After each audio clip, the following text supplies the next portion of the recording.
तमाम नौजवान जहाँ यहाँ मौजूद हैं उन सबको मेरी तरफ से अस्सलाम वालेकुम। कासिम भाई, आपका सुनने के लिए बहुत शुक्रिया। आपको जल्दी जाना था, लेकिन इसके बावजूद आपने कहा कि पहले आप बात कर लो, और मेरे लिए बड़ा ऑनर है कि मैं आपके सामने बात कर रहा हूँ। यहाँ सारे लोग शऊर वाले बैठे हैं, नौजवान हैं, इनके साथ इनके ख्वाब बंधे हुए हैं। यहां बहुत सारे लोगों ने आपको बहुत सारी चीजें बताई होंगी। इनफरादी हैसियत में आगे कैसे बढ़ना है, आप सबने अपनी अपनी जिंदगी में क्या करना है, ये आप सब बेहतर जानते हैं। मैं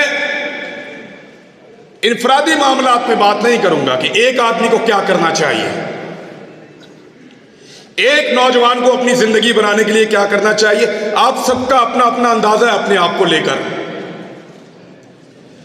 आप सब अपनी काबिलियत को, अपनी हिम्मत को और अपने ख्वाबों को जानते हैं। हर एक को पता है कि वो कितने पानी में है और क्या बन सकता है।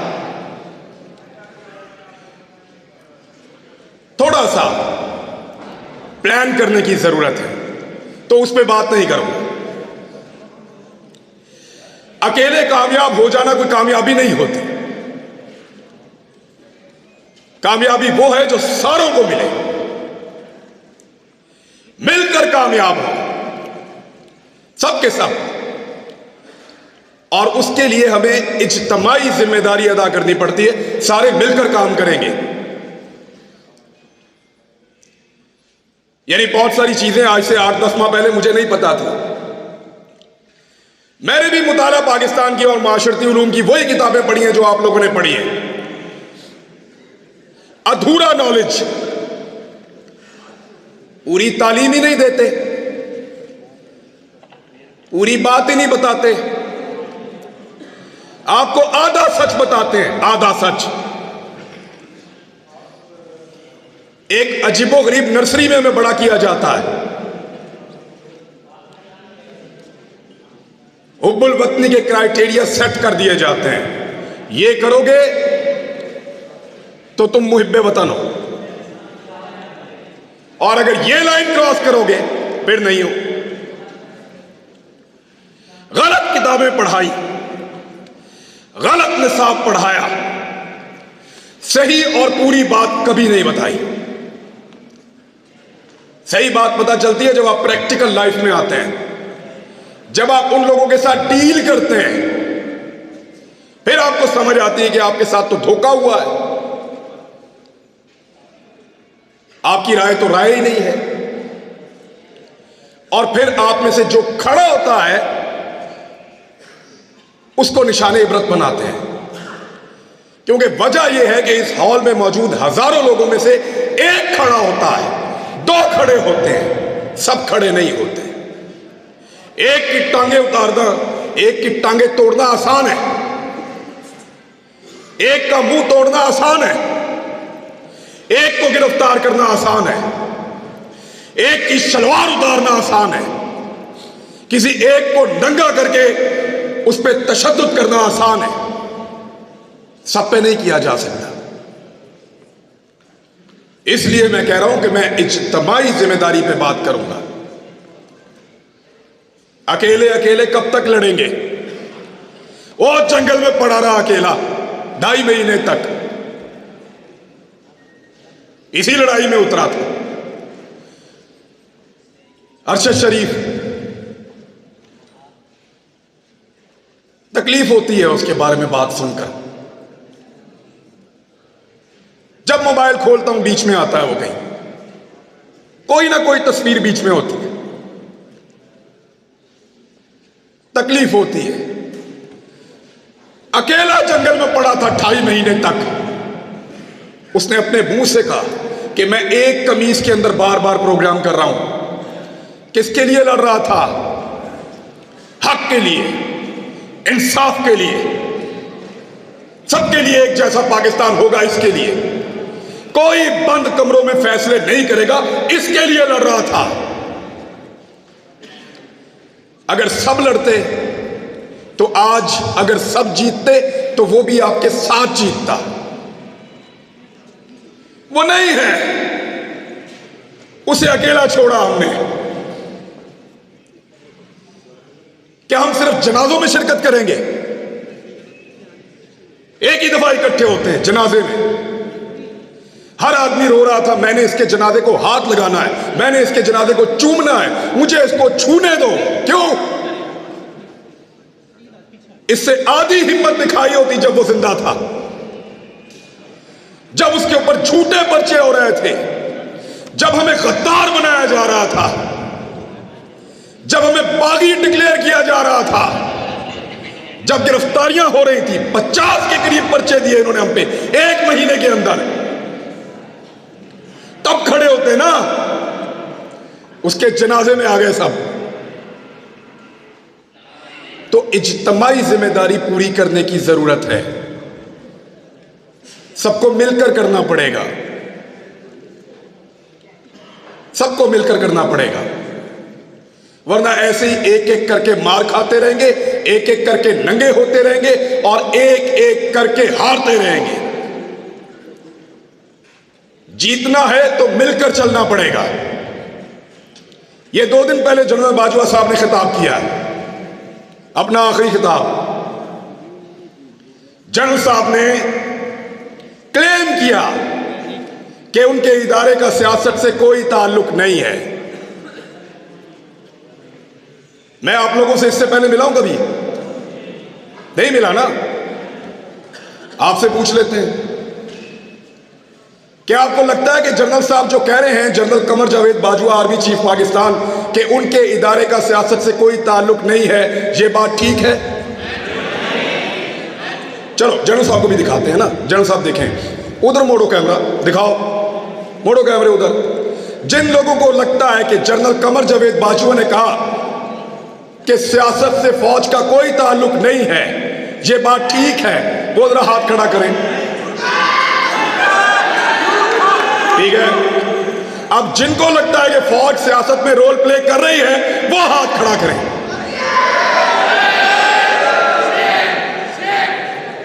लो जनरल साहब, ये रह गया एतबार आपका। निकलो बाहर, पूछो लोग किसकी इज्जत करते हैं, पता करो मारने वालों की इज्जत कर रहे हैं या मरने वालों की।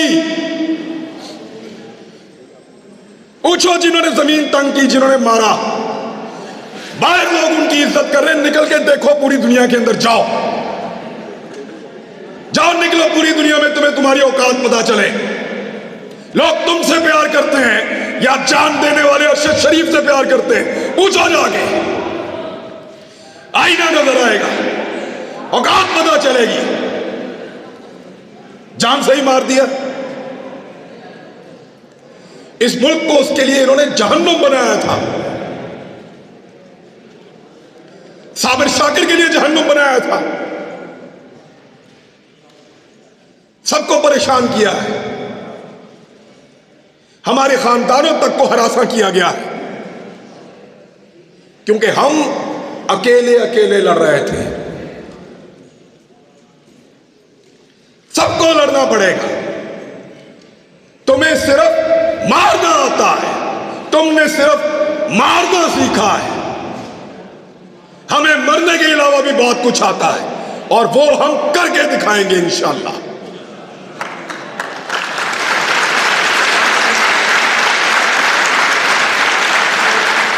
ये नहीं हो सकता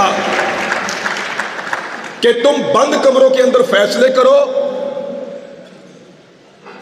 कि मुझे उसकी शक्ल पसंद नहीं है, वो मेरी बात नहीं सुनता, वो मेरे से ज्यादा मकबूल हो रहा है,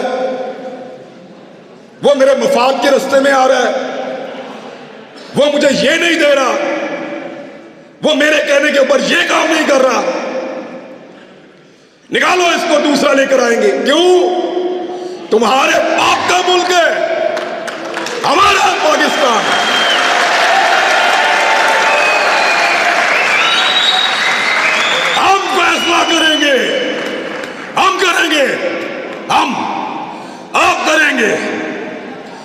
को बंद कमरे के अंदर फैसला नहीं करने देंगे। सबका मुल्क है, सब मुल्क में वतन है, सब इस मुल्क के वफादार हैं। ये जब मुझे इन्होंने गिरफ्तार किया, ये मुझे लेकर घसीटते थे, कभी एक थाने में, कभी दूसरे थाने में, कभी तीसरे थाने में। इनको लगता था ये मुझे टॉर्चर कर रहे हैं। खुदा की कसम मुझे पुलिस वालों ने कहा, हर पुलिस वाले ने कहा कि इमरान भाई हम शर्मिंदा हैं। पूरा निजाम जरगमाल बनाया हुआ था, एक आदमी की हमदर्दी इनके साथ नहीं थी। मैंने खुद देखा है, कोई आदमी सामने आकर कहता था, कोई छुप कर आकर कहता था, लेकिन सारे कहते थे तेरे साथ ज्यादती हो रही है। लेकिन जिस दिन सब मिलकर कहेंगे, आदम सवाती ने अकेले बुजुर्ग आदमी ने तमीज सिखा दी ना। आज देखा आपने, पहले उसको रात के अंधेरे में गिरफ्तार किया, रात को आए चोरों की तरह, डाकुओं की तरह, उसकी फैमिली के सामने उसको मारा, टॉर्चर किया, जलील किया, ले जाकर कपड़े उतारे, वीडियो बनाई और उसको रुसवा किया। थोड़े दिन पहले की बात है, 1.5 महीना हुआ मेरे ख्याल में। आज आदम सवाती फिर गिरफ्तार हुआ है, लेकिन कैसे हुआ? सुबह मजिस्ट्रेट साहब आए, दरवाजा खटखटाया, आदम सवाती साहब घर में हैं? जी हैं, बाहर बुला लीजिए। आदम सवाती साहब बाहर आते हैं और उनको वारंट दिखाया कि हुजूर आपके खिलाफ कानूनी चाराजोई हुई है, ये वारंट मौजूद है, आपकी गिरफ्तारी करना चाहते हैं। बने ना बंदे ने पुत्र, एक आदमी तमीज सिखा रहा है। सोचो,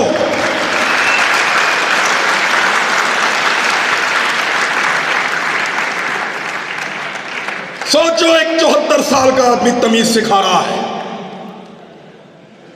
उसकी पॉलिटिकल पार्टी को भूल जाएं आप, हो सकता है वो नून लीग से होता, हो सकता है वो जमात इस्लामी से होता, हो सकता है वो पीपल्स पार्टी से होता, कहीं से भी, लेकिन तमीज सिखा दी है उसने। अब रात को नहीं आएंगे, कपड़े नहीं उतारेंगे, वो जुल्म नहीं करेंगे। तो इसलिए डट जाना जरूरी है। जितने लोग आज तक तारीख में डट गए, क्या उन सबको यकीन था कि वो जीत जाएंगे? नहीं, बिल्कुल नहीं। अंधे को भी नजर आता था कि ये जंग जीते जाने के काबिल नहीं है। पोरस को पता था कि सिकंदर बहुत ताकतवर है। सबसे बड़ी मिसाल देता हूं, क्या इमाम हुसैन रजी अल्लाह तआला अन्हु को और उनके साथियों को नहीं पता था? यकतरफा लड़ाई थी। जरूरी नहीं है कि आपने सारी लड़ाइयां जीतनी हो, कुछ लड़ाइयां आपको सिर्फ लड़नी होती हैं, उनमें उतरना पड़ता है।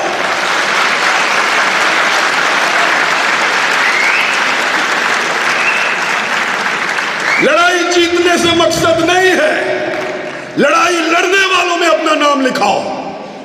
मैं लड़ा था, मेरी लड़ाई थी, मैं उसके अंदर उतरा, मैं हक पर था, मैं जीता या हारा मेरा अल्लाह जानता है, वो फैसला करने वाला। लड़ाई कौन जीता? इमाम हुसैन जीते या यजीद जीता? सबका इत्तेफाक है इस बात पे।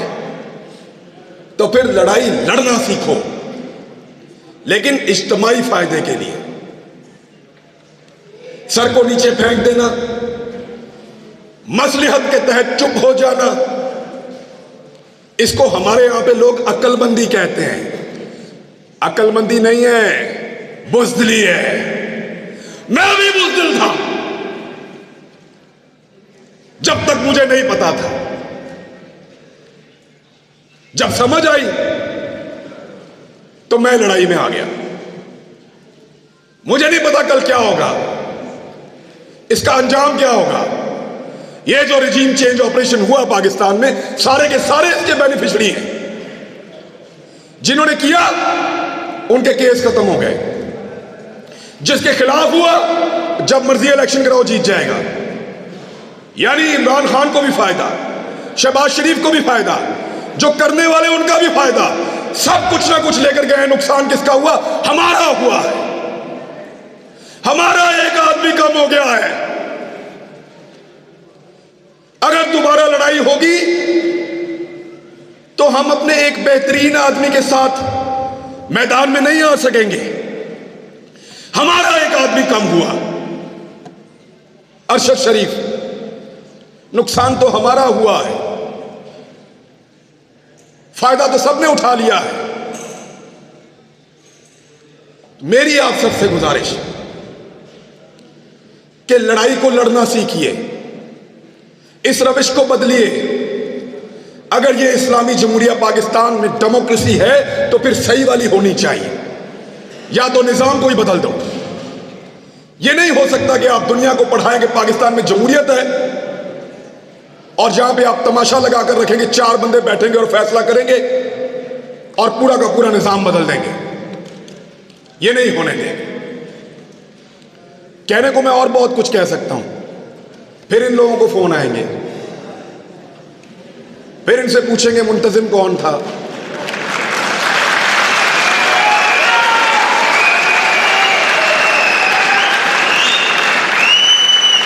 प्रोग्राम किसने करवाया, नौजवान कहां से आए थे, कोई कलदम तंजीम के बंदे तो नहीं थे। यानी फिर इस तरह के सवालात होंगे और हुए हैं। हम अपने दोस्तों और रिश्तेदारों से मिलने नहीं जा रहे। जिधर से हम होकर आते हैं वहां ये पीछे पहुंच जाते हैं। जी आपसे क्या ताल्लुक है, आप कैसे जानते हैं। तो इन हालात का हमने सामना किया और यकीन करें कुछ भी नहीं होता।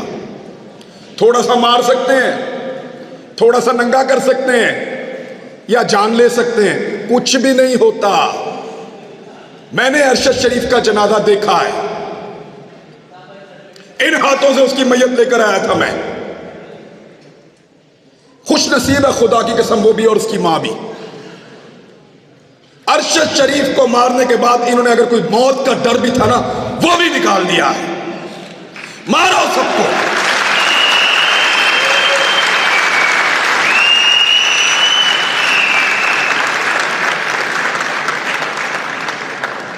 क्योंकि जब आपको इस बात का यकीन हो कि आप तारीख की दुरुस्त सिमत पे खड़े हैं, जब आपको यकीन हो कि आप जुल्म के खिलाफ खड़े हैं, तो फिर इससे कोई फर्क नहीं पड़ता कि आपके साथ क्या हो रहा है। मैं ये पहली दफा गिरफ्तार नहीं हुआ। एक छोटी सी चीज आपको बताता हूं, मैं पहले भी गिरफ्तार हुआ हूं मैं, लेकिन पहले मेरा दिल ही नहीं लगता था। एक लम्हे के लिए भी मेरा दिल करता था मैं अभी बाहर आ जाऊं, और इस मर्तबा मुझे परवाह भी नहीं थी ये जो मर्जी करें। जब आप किसी कॉज के साथ खड़े होते हैं, जब आपको लगता है कि आप जुल्म और जबर के खिलाफ खड़े हैं, तो फिर अल्लाह ताला भी आपको हौसला देता है, आपको इस्तकामत देता है और आपको सब्र देता है। मैंने सीखा इन दिनों में ये सारा कुछ। मेरे ख्याल में इतनी बात बहुत है। थैंक यू वेरी मच जी, बहुत शुक्रिया आपका। मेरे साथ सब लोग मिलकर